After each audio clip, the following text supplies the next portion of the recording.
বিস্তীর্ণ চরজুড়ে দোল খাচ্ছে মিষ্টি আলুর গাছ। মেঘনা নদীর কোল ঘেঁষা নরসিংদীর রায়পুরা উপজেলার হরিপুরের পুবের চরে চাষ হচ্ছে সুস্বাদু মিষ্টি আলু। কার্তিক মাসে রোপণ করা হয় বীজ, পরিপূর্ণ ফলন আসে বৈশাখ জ্যৈষ্ঠ মাসে। অল্প খরচে লাভ বেশি, তাই দিন দিন আলু চাষে ঝুঁকছেন সবাই। কৃষকরা বলছেন, আলু উৎপাদনে বিঘা প্রতি 15 থেকে 20,000 টাকা খরচের বিপরীতে বিক্রি হচ্ছে 40 থেকে 50,000 টাকা। স্থানীয় বাজারেই বিক্রি হচ্ছে এসব আলু।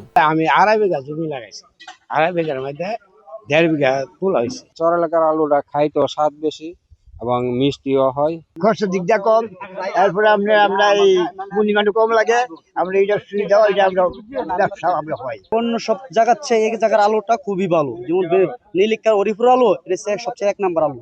এদিকে জেলা জুড়ে মিষ্টি আলুর উৎপাদন বাড়াতে কৃষকদের নিয়মিত পরামর্শ ও কারিগরি সহায়তা দেওয়া হচ্ছে বলে জানিয়েছে কৃষি বিভাগ।